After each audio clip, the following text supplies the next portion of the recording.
Tales. Okay, so today we're going to talk about early retirement. Like, oh, sorry, if you're new here, welcome. If you're a returning subscriber, thanks for tuning in. Please like this video, share this video, subscribe if you haven't, and let's keep the love. Let's just keep the love. That's all we've got. So, what are we talking about today? Like I said, early retirement. What age do you plan to retire from active workforce? I work a 9 to 5, and I'm in my 30s, and I started working in my 20s, early 20s. Let's say mid 20s. Yeah, mid 20s. No, early 20s actually. I started working early 20s. So, what do I have in store for myself in the future? Do I intend to work for someone for the rest of my life? You know, I have some senior colleagues in their 50s, and they are working and they are active. What do I think about them? Do I think that they need to go and rest? You know, why should they rest when our presidential aspirants are actually old? Well, this is not a political channel. But wait a minute. What have you thought about it? Like, what age do you want to retire from active labor, like from workforce? What age do you want to retire? Think about it. Just take 1 minute and think about it. Have you thought about it? What's your answer? I was watching a couple page with my husband. This is a husband and wife that moved to California, and they're living in their own home. They have 3 boys, and they are both 45 and 46 years old, respectively, husband and wife. So the wife is older with a year. So, and they're retired from active workforce, and they're living their life. So what now they have is investments. This investment, I think they have a farm also. So these investments are what they're using. Their children, I think the last child is the one in high school. Okay, the 2 are in high school. The other one's in the university. So this investments now they're using to pay up. Their house is not a mortgage. They bought their house. It's their house. So they're a white couple. This is not a Nigerian thing, because when you hear mortgage in this country, it's not what you think. It's not what you think. So they're actually living their dream. They said when they met in their 20s, and they already knew they were going to retire early. So I'm just imagining myself, if I say, okay, I want to stop working at 45. So I have like over 10 years from now to plan about it. Is it a possibility in this country to stop working at 45 years old and you're just chilling? You and your husband are just chilling, or you and your wife, you're just chilling. You know, that would be a very big dream. You know, you own your own accommodation. You know, your children are off to school, and you just wake up in the morning and chill. You know, investments are running. At the end of the month, you get your dividend.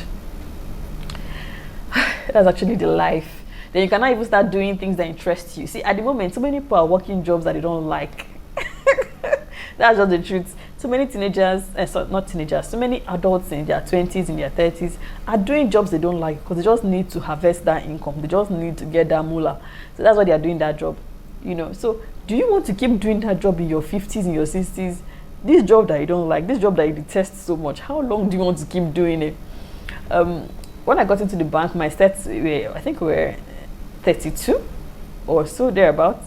And the number of us that are left in the bank, I can use just on one hand. I'm talking about my set, because there's usually a class of. I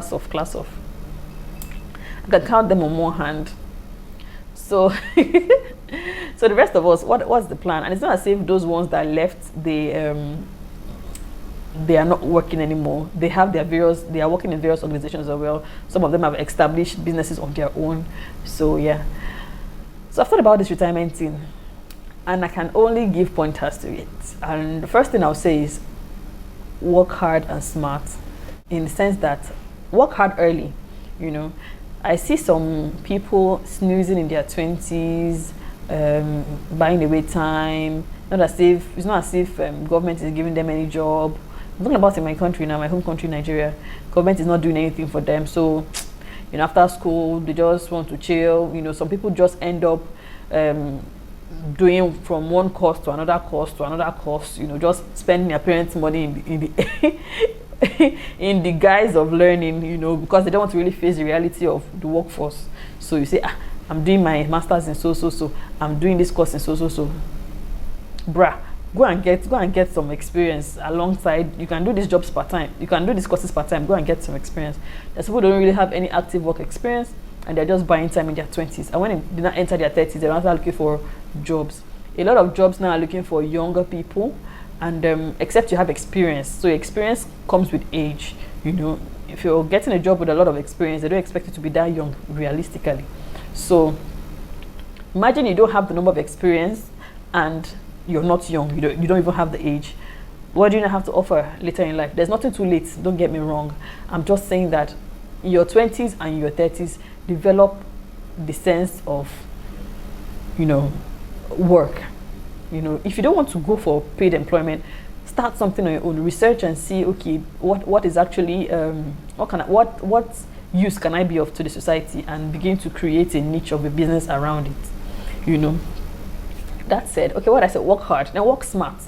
Work smart. When I mean work smart, don't die while you're working. A lot of people, because they want to work hard, you know, you see them, they are the first to come to work in the morning and they're the last to go. Not because that's the nature of their job, but because they want to be seen as being active, and they overutilize their energy and exhaust themselves to the point that by the time you're wearing yourself out in your 20s, in your 30s, you know, it tells on your health, and you don't become as useful as you want to be in the long run. Because all these things you're doing now, all this money we're trying to amass, this is what we're trying to amass, is because we have responsibilities, one, and we also want to have a better future. So you cannot just work, and the time you're supposed to enjoy this job, somebody is drinking pain medication, or you cannot fly because you have so health issues, or you have so condition. Please work smart. There are different meanings of work smart, but that's the point I'm trying to drive. When you're working, don't kill yourself on the job. Please do not. Then secondly, okay, work hard, work smart. Secondly, read up. See, when I got into the bank, first of all, I was a very, very financial savvy person. Like, my financial literacy span was very, very high. So when I even got to the bank appointed me to be the one chairing the campaign for financial literacy across schools, which is, I understood the cause and effects of costs, expense, and savings, and my income. So I just knew that month on month, my expenses cannot be more than my income. Month on month, my expenses cannot be half of my income. It dares not be half of my income. There's this rule of thumb that is called 70-30, which is save 30% of your income every month. I don't do that. I save more than 30% of my income. That was before major responsibilities. I'm talking about when I just got into the bank. That was before major responsibilities began to come in. There are eventualities that you cannot even hide from. You know, you need to send money to this, you need to do this, you need to do that. Those ones I know. But you can also be deliberate about I would say, understand the dynamics of expense and income. If you can understand it, I think I'm going to do a video about it, about how to categorize these boxes. You know, you need to have virtual boxes in your head of what your expenses, what your income is, what your wants are, what your needs are, what you feel you need, what you feel you want. You need to have this mental picture, this virtual picture of these boxes in your head, so that anyone that is misbehaving, you know what to delete from it. If that shoe that you want to buy, you feel is a want and is not a need, just remove it out of that box and put it into the need box, into the want box. So back to what I'm saying. So you have to be financially savvy early, so that, so many organizations have these pension payment platforms.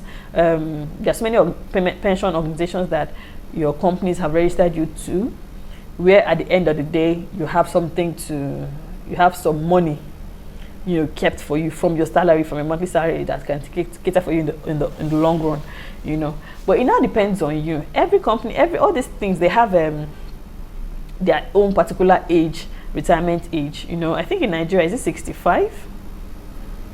It used to be 65, I think so, but I don't know about now, you know. So, but you personally, when do you want to leave that place? When do you want to stop wearing that suit? I don't know. I've not really thought about mine, but that 45 is just looking so nice. Like, it's just looking so nice. When I watch those couples, when I watched that couple, the life was just enticing me. Like, okay, I'm 45, you know, I'm still young, my husband is young, my kids are, you know, upcoming, and I can do whatever, you know. So yeah, plan towards it. Another thing is about the planning. So like planning and budgeting. So now I've talked about working hard, working smart. I've talked about being financially savvy, understanding your wants and your needs currently. Then I've also talked about working early. You know, your 20s and 30s should be the time you need to get it. Go and get it. Don't just go and relax. So then I also want to talk about planning and budgeting. You need to plan and you need to budget. You know, try and spool your statements every month and know what largely consumes your money. Some people might be airtime, some people might be data, some people might be what do you call these things? Giveaway. If I yes and I give away, they chop my money. So people might be giveaway. Some people don't know how to say no to people. Some people might be genuine. What do you call it? Genuine bills, like probably light bill. Some other things might be the genuine things that take your money. So you need to actually know where to draw the line. And you cannot know that if you don't know where the problem is. So if you're solving something, you don't know what the problem is, it's a no-no. You know, you cannot say, okay, I want to save more, and you don't really know what is eating up your money a lot. So try and spoil your statements from time to time, and see. There is usually, you can do a pie chart to see what the large chunk of your money goes into. So these are the things that can help you for early retirement. You know, and you have to now decide for yourself that if what you're doing is what you love and you want to do for the rest of your life, kudos to you. I don't have a problem with it, but I don't see myself working in the bank at that age, to be honest. I honestly don't. So I have a plan as an individual, and I have to, okay, if you're now married, you have to also discuss this with your partner, because a friend of mine told me that there was a long time ago, a friend of mine told me that her husband wanted to retire and did he retire or resign? One of the two. And she was not down with it, you know. Still, now the man is working anyways. So it has to be a decision that it has to be unanimous between you and your spouse. You cannot make a sole decision like that without consulting your spouse. When your spouse is still expecting money to be coming out from that job, you're not telling your spouse that you don't want to do again. You have to jointly talk about this with your spouse and decide on what you want to do. So I think I've come to the end of this video. Actually, I've made some pointers that can lead you to early retirement, and also find a passion for what you want to do when you're retired. Sometimes my mom complains that she's bored. My dad also complains that he's bored. My dad is the jovial type, he has more friends. Then also I would like to say, keep your friends. All these I don't have friends, I'm a loner, one thing. You will need them eventually.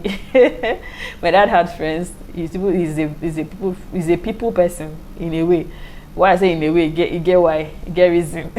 So he hangs out with some of his friends at this old age, and yeah, that's how he's been able to keep body and soul together. You know, he likes playing games like what, chess, all of those things. So imagine if you're someone that doesn't really like people, and you get to that old age and you're just by yourself. There's no work, there's no nothing, you're just by yourself. Bruh, change. Okay, I think I've come to the end of this video. I've blabbed a lot. I would like to say thank you for tuning in. I'll see you in the next one again. If you have comments, please put them in the comment section. I like to engage with you. I don't just like to give pointers and just like my videos or send me a DM and tell me that nice video. What that thing you sent me to the DM, put it in the comment section. Put it down there. Put it there. Okay, I like to see it. All right, now my name remains Stels. See you in the next one.